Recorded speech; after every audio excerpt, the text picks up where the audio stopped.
बाबू जी, cantt विधानसभा की लोकप्रिय विधायक आदरणीय सविता कपूर जी, भारतीय जनता पार्टी के प्रदेश की महामंत्री दीप्ति रावत जी, जिला अध्यक्ष भारतीय जनता पार्टी महानगर देहरादून श्री सिद्धार्थ अग्रवाल जी, नगर निगम देहरादून के महापौर श्री सौरभ थपलियाल जी, और हमारे सामने बैठे हुए मैं किस का कमली जी से विनय जी, नागराज जी, हमारे भाई साहब दिनेश अग्रवाल जी, डाबर साहब, श्याम जी, अशोक वर्मा जी, पुनीत जी, विनोद दीदी, अभिषेक साई, डॉक्टर गीता खन्ना दी, हमारी ज्योति जी, मधु जी, शमशेर जी, धीरेन जी, हमारे तनवीर आलम जी, जिनके साथ हमने बड़ी यात्रा करी कई दूर तक, हमारे जो है खंडूरी साहब और बुटोला जी, रितु जी, उधर बलजीत जी से लेकर अब किस किस का मैं नाम लूँ यहाँ से हैं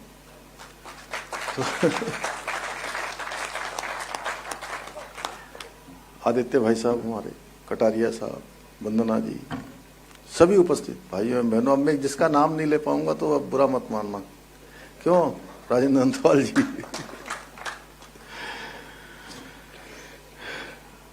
इस सभागार में उपस्थित हमारे सभी उपस्थित भाइयों एवं बहनों, मेरे युवा नौजवान साथियों, मीडिया के सभी मित्रों, मैं सबसे पहले तो राष्ट्रवाद के प्रखर पुरोधा भारतीय जनसंघ के संस्थापक, जिन्होंने अनेक क्षेत्रों में अपना योगदान दिया, शिक्षा का क्षेत्र हो, चाहे वो राजनीति का क्षेत्र हो, और भारत की एकता के लिए अपना सर्वस्व समर्पित कर देने वाले श्रद्धेय डॉक्टर श्यामा प्रसाद मुखर्जी जी को अपनी श्रद्धांजलि अर्पित करता हूं। साथ ही में आप सभी का आज इस अवसर पर इतनी बड़ी संख्या में यहाँ आप सब पधारे हैं, हमारे सभी पदाधिकारीगण, सभी समर्पित कार्यकर्ता भाई बहनों का मैं हृदय से स्वागत करता हूं, अभिनंदन करता हूं। और सुधा दीदी का भी मैं देवभूमि उत्तराखंड वासियों की तरफ से, हम सब की तरफ से यहाँ हम सब का मार्गदर्शन करने के लिए, सुंदर उद्बोधन हम सबको देने के लिए आपका भी मैं हम सब की तरफ से स्वागत भी करता हूँ, आपका अभिनंदन भी करता हूँ और आभार भी व्यक्त करता हूँ। भाइयों बहनों, डॉक्टर श्यामा प्रसाद मुखर्जी जी की 125वीं जयंती आगामी 6 जुलाई को मनाई जाएगी और इसके उपलक्ष्य में 15 दिवसीय ये पखवाड़ा कार्यक्रमों की श्रृंखला के अंतर्गत आज इस महानगर जिला कार्यकर्ता सम्मेलन में सच में यहाँ की एक शानदार, आज जो मैं कह सकता हूँ कि हमारे समर्पित कार्यकर्ताओं के बीच में इस कार्यक्रम में सम्मिलित होकर मैं स्वयं को गौरवान्वित महसूस कर रहा हूँ। और हम सब जानते हैं इतिहास में कुछ ऐसे महापुरुष होते हैं जिनका जीवन केवल एक युगों तक सीमित नहीं रहता है, बल्कि आने वाली पीढ़ियों को भी मार्गदर्शन देता है, प्रेरणा देता है।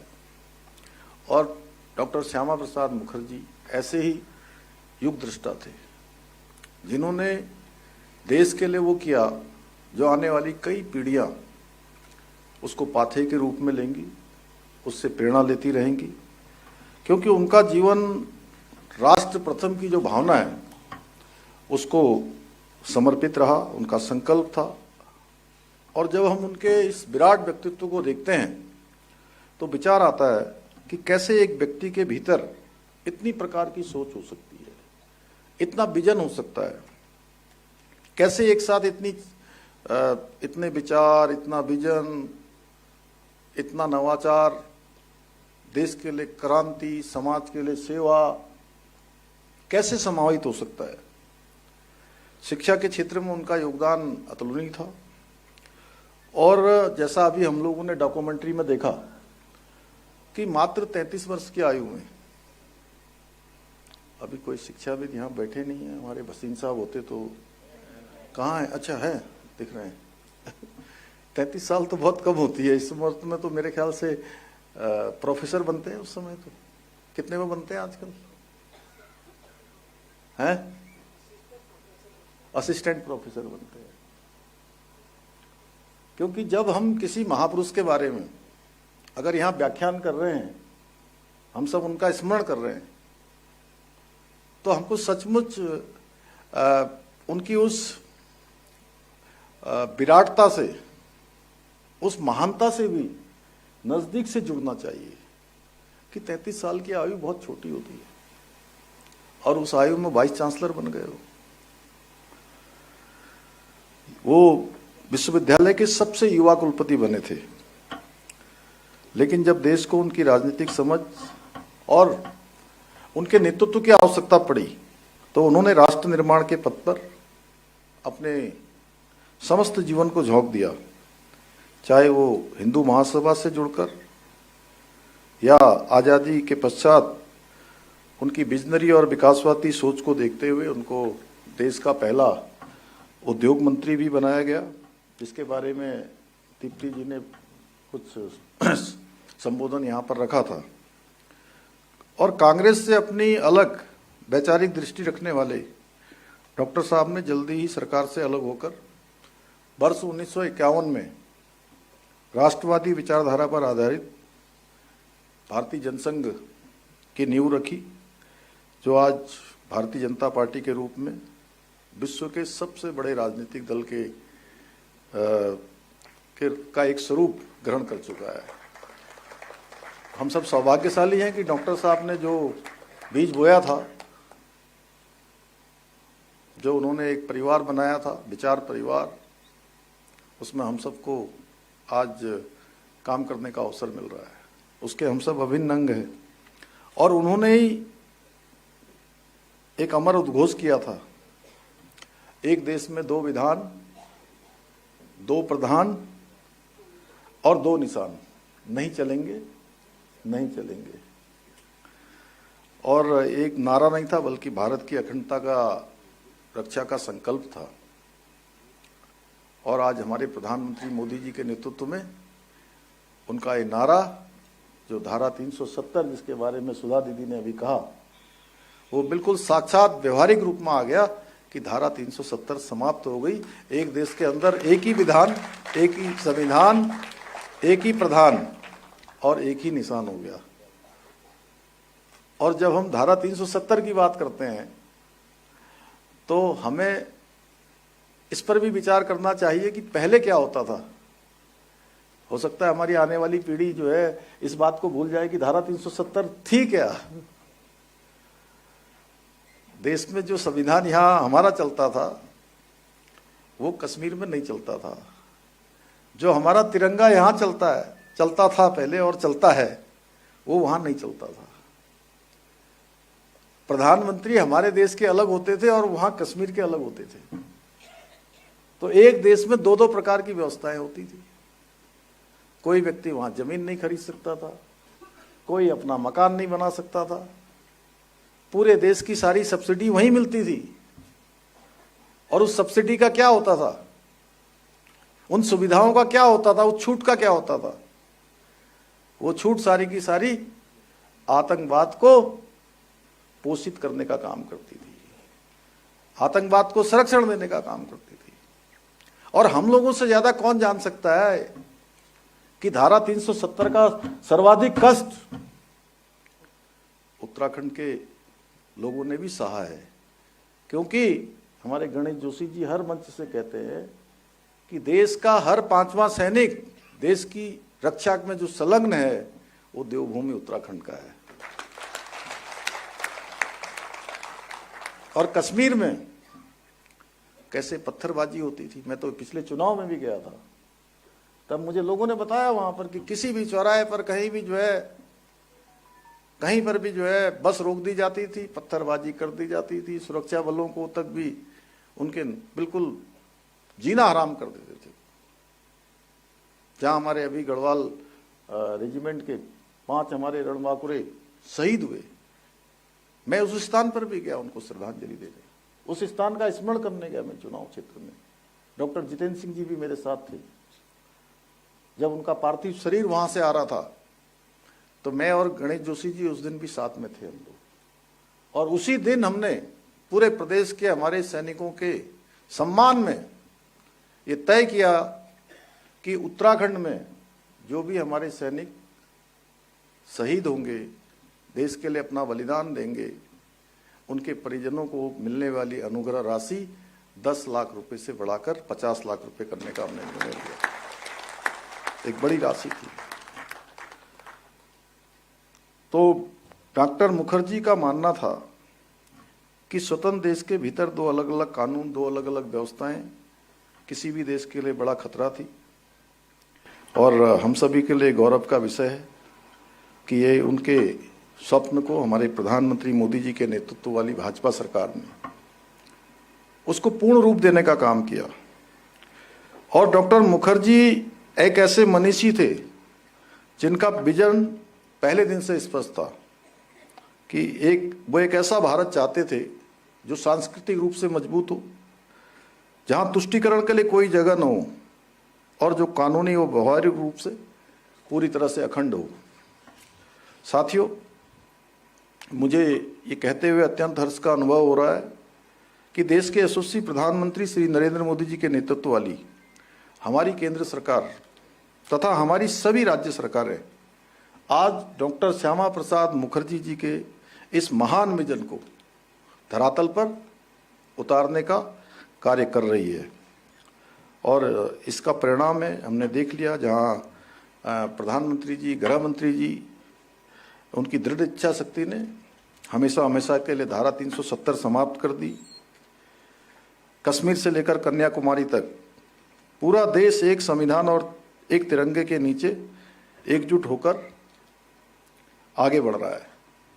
पहले हम कभी कहते, मतलब अखंड भारत कहने में थोड़ा सा वो होता था कि वो भारत का अभिन्न अंग नहीं है, ये मन में संकोच होता था। इतना ही नहीं, आज भारत डॉक्टर मुखर्जी के विजन को, उनके अनुरूप उनकी सांस्कृतिक विरासत पर गर्व कर रहा है। चाहे अयोध्या में भगवान राम का भव्य मंदिर बनना हो, काशी विश्वनाथ धाम में काशी कॉरिडोर बनना हो, महाकाल में महाकाल लोक बनना हो, या हमारे ही राज्य में केदारनाथ और बद्रीनाथ धाम के भव्य नवनिर्माण, पुनर्निर्माण हो, या हरिपुर कालसी में यमुना तीर्थ का निर्माण होना हो, आदि कैलाश यात्रा प्रारंभ होनी हो, शीतकालीन यात्रा प्रारंभ होनी हो, ये आज वो जो डॉक्टर मुखर्जी सोचते थे वही सांस्कृतिक उसके उत्थान का ये स्वर्णिम काल आज हमारे देश के अंदर आ गया है। भाई स्वर्णिम काल चल रहा है। यही नहीं, केंद्र सरकार की कोई भी नीति हो, चाहे वो अंत्योदय पर आधारित सबका साथ सबका विकास सबका विश्वास, या फिर प्रत्येक गांव आज सड़क मार्ग से जुड़ना हो, प्रत्येक गरीब को पक्का मकान मिलना हो, हर घर से नल जल योजना पहुंचनी हो, हर घर तक जल पहुंचना हो, आयुष्मान भारत योजना के तहत मुफ्त इलाज मिलना हो, या डिजिटल इंडिया के माध्यम से अंतिम छोर पर बैठे हुए व्यक्ति का सशक्तिकरण हो, या यूटीआई के माध्यम से आज छोटे छोटे जो हमारे दुकानदार हैं, मिट्टी के बर्तन बनाने वाले हैं, दिए बनाने वाले हैं, कोई ठेली वाला है, छोटी चाय की दुकान वाला है, सब्जी वाला है, बड़ा गर्व होता है कि जब हम वहाँ पर भी अपना उसको डिजिटल पेमेंट करते हैं। कार्ड दीजिए, मोबाइल से जो है एकदम से जो है वो सब आप स्नैप करिए, वो सब पूरा निकल जाता है वहाँ पर। एक समय था जब 2014 में मोदी जी देश के प्रधानमंत्री बने थे, मुझे अच्छी तरह याद है, जब उन्होंने ये सब बात करी थी देश के सामने कि हम जो है यहाँ पर ये डिजिटल ट्रांजैक्शन शुरू करेंगे, ये शुरू करेंगे, तो कुछ कांग्रेस पार्टी के लोग उस समय मखौल उड़ाते थे, कहते थे कि ये भारत में ये व्यवस्था कैसे हो सकती है, यहाँ इंटरनेट एक्सेस नहीं करता है, यहाँ के लोग पढ़े लिखे नहीं हैं, यहाँ सुविधाएं नहीं हैं, यहां लोगों के पास स्मार्टफोन नहीं है, लेकिन जब इच्छा शक्ति हो, नीति साफ हो, नियत स्पष्ट हो, तो कोई काम असंभव नहीं होता है। आज पूरी दुनिया का 50% से भी अधिक डिजिटल ट्रांजैक्शन किसी देश के अंदर हो रहा है, तो हमारे देश के अंदर हो रहा है। हमारे प्रधानमंत्री 66 करोड़। साथियों, आज प्रधानमंत्री नरेंद्र मोदी जी के नेतृत्व वाली भाजपा सरकार की इन्हीं राष्ट्रव्यापी नीतियों को देखते हुए हम सब गौरव के साथ कह सकते हैं कि हमारी सरकार भी उत्तराखंड के अंदर डॉक्टर श्यामा प्रसाद मुखर्जी जी के अंत्योदय और समानता के विचारों को आत्मसात करने के लिए पूरी निष्ठा के साथ आगे बढ़ रही है। डॉक्टर मुखर्जी हमेशा समान नागरिक अधिकार के पुरजोर समर्थक थे। उनका मानना था कि समाज में समरसता और देश में एकता तभी आ सकती है जब सभी नागरिकों के लिए एक समान कानून हो। और मुझे बताते हुए गर्व की अनुभूति हो रही है कि देवभूमि उत्तराखंड ने उनके इस सपने को पूरा करने में देश में सबसे पहले शुरुआत की है।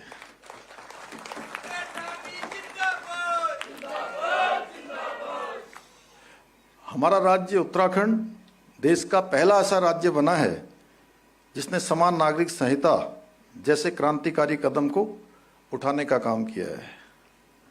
पर यह हमारा निर्णय किसी जाति या धर्म या किसी वर्ग के खिलाफ नहीं है, बल्कि हमारी बहन बेटियों के अधिकारों की रक्षा करने वाला, लैंगिक समानता सुनिश्चित करने वाला और समाज के हर नागरिक को एक समान पायदान देने वाला कानून है। क्योंकि हम तुष्टीकरण की राजनीति पर नहीं, बल्कि संतुष्टीकरण और सशक्तिकरण के सिद्धांत पर काम कर रहे हैं। मैं आज पूरे विश्वास के साथ कह सकता हूं कि डॉक्टर श्यामा प्रसाद मुखर्जी जी अगर अभी हमारे बीच होते तो हमारे इस कदम को देखकर उनका हृदय अत्यंत प्रफुल्लित होता। और वो जहां भी होंगे, जहां भी उनकी आत्मा होगी, वह हमको आशीर्वाद दे रही होगी, हमारे प्रधानमंत्री जी को आशीर्वाद दे रही होगी, हमारे पूरे भारतीय जनता पार्टी के लोगों को, जिनके कठोर परिश्रम से, तपस्या से, पीढ़ी दर पीढ़ी संघर्षों से आज ये मुकाम हासिल हुआ है। आज हम दुनिया की सबसे बड़ी पार्टी के रूप में स्थापित हुए हैं। केरल से लेकर 2-3 राज्य छोड़ दिए जाएं तो आज पूरे देश के अंदर भगवा हो गया। और यहाँ तो गंगोत्री है, गंगा सागर तक जो है कमल खिल गया। साथियों, हमारी सरकार डेमोग्राफी और सांस्कृतिक अस्मिता को बचाने के लिए भी पूरी तरह से संकल्पबद्ध है। हमने देवभूमि की पवित्रता को बनाए रखने के लिए धर्मांतरण विरोधी कानून लागू किया है। जैसा कि हम सभी जानते हैं, डॉक्टर श्यामा प्रसाद मुखर्जी जी युवाओं को राष्ट्र निर्माण की सबसे बड़ी शक्ति मानते थे। इसी को ध्यान में रखते हुए हमने परीक्षाओं में पारदर्शिता लाने के लिए उत्तराखंड में देश का सबसे कड़ा नकल विरोधी कानून बनाया, ताकि युवाओं के भविष्य के साथ कोई खिलवाड़ न कर सके। हमारे इस निर्णय के क्या प्रभाव हुए शायद आप सभी अवश्य जानते होंगे, जानते हैं ना। नकल विरोधी कानून लागू होने के बाद उसके प्रभाव किस प्रकार के हुए, किस प्रकार का आफ्टर इफेक्ट आया, कितनी नियुक्तियां हुई, कितनी पारदर्शिता हुई। 33,000 से अधिक नियुक्तियां अभी तक इस कानून के लागू होने के बाद संपन्न हो गई। और एक में भी आपके यहाँ उधर कहते हैं ना, पर्ची और खर्ची, बिना पर्ची बिना खर्ची के यहाँ पर भी जो है 33,000 नियुक्तियां हो गई। और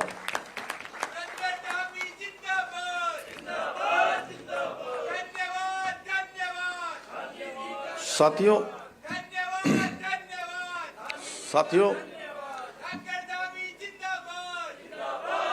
चलो गया। साथियों, राज्य में जो लोग दंगे करके देवभूमि की शांत व्यवस्था को भंग करने का प्रयास करते थे, उनको दंड देने के लिए भी हमने राज्य में एक सख्त दंगारोधी कानून भी लागू किया है। यानी कि अब कोई दंगा करेगा, सरकारी संपत्ति, निजी संपत्ति को नुकसान पहुंचाएगा, तो उस नुकसान की एक एक पाई की भरपाई उसी दंगा करने वाले से वसूल की जाएगी। इतना ही नहीं, हमने अतिक्रमण के खिलाफ महाअभियान चलाया है और उसमें हजारों एकड़ सरकारी जमीन भूमाफियाओं के चंगुल से अभी तक मुक्त कराई है। साथियों, विकास के मोर्चे पर भी आज उत्तराखंड नए आयाम छू रहा है, चाहे वो चारधाम ऑल वेदर रोडें हों, ऋषिकेश कर्णप्रयाग रेल लाइन हो, देहरादून दिल्ली। अभी सुधा दीदी अभी बता ही रही थी हमको कि मैंने कहा कि आज यहीं रुक जाइए, तो कह रही हैं कि नहीं, इतना आसान हो गया है कि अभी 2.5 घंटे में यहाँ से दिल्ली पहुँच जाऊँगी, गुड़गांव पहुँच जाऊँगी। और आते समय भी 2 ढाई 3 घंटे में यहाँ पहुँच गई। और मैं भी कल, मुझे हवाई जहाज़ से आना था, लेकिन अचानक प्रातःकाल 9 बजे 10 बजे 10:30 तक मैं इंतज़ार करता रहा और मुझे बताया कि अब आज मौसम ख़राब है, ये हवाई सेवा थोड़ा विलम्ब हो सकती है। तो मैं भी सड़क से आ गया, 2.5 घंटे में मैं भी देहरादून पहुंच गया। तो हर कोई ऐसा लग रहा है कि अब एनसीआर में ही एक इन लोगों को अगर वहाँ से गुड़गांव से अगर कहीं नोएडा की तरफ आना हो या गाजियाबाद की तरफ आना हो, इतना टाइम में देहरादून आ जाते हैं। तो हम लोग जो है एक तरह से एनसीआर के पार्ट जैसे भी हो गए हैं यहाँ से। तो इस प्रकार के अनेकों काम इन्होंने उत्तराखंड की तस्वीर बदली है। लेकिन हम केवल इंफ्रास्ट्रक्चर पर ही ध्यान नहीं दे रहे हैं, बल्कि हम राज्य में रिवर्स पलायन पर, गांवों में रोजगार और स्वरोजगार के लिए अवसर पैदा करने का भी प्रयास कर रहे हैं। चाहे होम स्टे योजना हो, महिला स्वयं सहायता समूह को सशक्त बनाना हो, युवाओं के लिए स्टार्टअप नीतियां बनानी हो, हर हाथ को काम, हर चेहरे पर मुस्कान लाने के संकल्प के साथ हम आगे बढ़ रहे हैं। हमारे ये सारे प्रयास डॉक्टर मुखर्जी जी के समृद्ध, समर्थ और आत्मनिर्भर भारत के सपने को साकार करने की दिशा में एक छोटा सा प्रयास है। साथियों, आज जब भारत अमृतकाल की यात्रा पर आगे बढ़ रहा है, तब हम सभी की जिम्मेदारी और अधिक बढ़ जाती है। आज हम केवल डॉक्टर श्यामा प्रसाद मुखर्जी के स्मरण ही हमें उनको नहीं करना है, बल्कि उनके विचारों को, उनके कार्यों को अपने जीवन में उतारना है, अपने व्यवहार में लाना है। क्योंकि वो मानते थे कि मजबूत राष्ट्र का निर्माण केवल सरकारें नहीं कर सकती हैं, बल्कि उसके सभी जागरूक नागरिक, समर्पित कार्यकर्ता करते हैं। यही कारण है कि उन्होंने देश के बाद संगठन को सर्वोच्च स्थान दिया। उन्होंने ऐसे कार्यकर्ताओं की कल्पना की जो पद के लिए नहीं, बल्कि किसी लक्ष्य के लिए और उद्देश्य के लिए कार्य करें, जो सत्ता के लिए नहीं बल्कि सेवा के लिए समर्पित हों, जो व्यक्तिगत हितों से ऊपर राष्ट्र हित को रखें। और हमारे लिए ये बेहद गर्व की बात है कि आज भारतीय जनता पार्टी का प्रत्येक कार्यकर्ता उनके दिखाए गए इसी मार्ग का अनुसरण कर रहा है। हमारा संगठन व्यक्तियों पर नहीं बल्कि विचारों पर चलता है। हमारा संगठन सत्ता का माध्यम नहीं बल्कि राष्ट्र सेवा का अभियान है। इसलिए आप सभी ने राजनीतिक गतिविधियों में शामिल होने के साथ साथ समाज में सेवा भाव को बढ़ावा देने के लिए भी हर संभव प्रयास करने हैं। ये समय हमारे लिए संगठन की दृष्टि से भी अत्यंत महत्वपूर्ण है, क्योंकि अगले वर्ष के शुरुआती महीनों में ही राज्य विधानसभा के चुनाव भी होने हैं। ऐसे में आप सभी की जिम्मेदारी और अधिक बढ़ जाती है। एक और आप सभी ने राज्य सरकार, केंद्र सरकार की उपलब्धियों को जन जन तक पहुंचाना है, वहीं हमें अपने एक एक बूथ को भी मजबूत करना है। साथ ही प्रत्येक परिवार तक सरकार की जन कल्याणकारी योजनाओं को पहुंचाने में भी सहयोग प्रदान करना है और समाज के सभी वर्गों का विश्वास जीतना है, उनके नज़दीक पहुंचना है। साथियों, जब हमारा कार्यकर्ता घर घर पहुंचता है तब केवल संगठन नहीं बढ़ता है बल्कि राष्ट्रवाद की विचारधारा भी मजबूत होती है। इसलिए अंत में मैं इतना अवश्य कहना चाहूँगा कि मुझे पूरा विश्वास है कि आप सभी कार्यकर्ताओं के समर्पण से, आप सबके अथक प्रयासों से, परिश्रम से के बल पर हम आदरणीय मोदी जी के नेतृत्व में डॉक्टर श्यामा प्रसाद मुखर्जी जी के सपनों का सशक्त, आत्मनिर्भर और विकसित राष्ट्र बनाने में अवश्य सफल होंगे। साथ ही उत्तराखंड को देश का श्रेष्ठ राज्य बनाने के हमारे विकल्प रहित संकल्प को सिद्धि तक पहुंचाने में अवश्य कामयाब होंगे। इसी विश्वास के साथ एक बार मैं पुनः भारत माता के महान सपूत डॉक्टर श्यामा प्रसाद मुखर्जी जी को अपनी विनम्र श्रद्धांजलि अर्पित करते हुए अपनी बात को समाप्त करता हूं। धन्यवाद।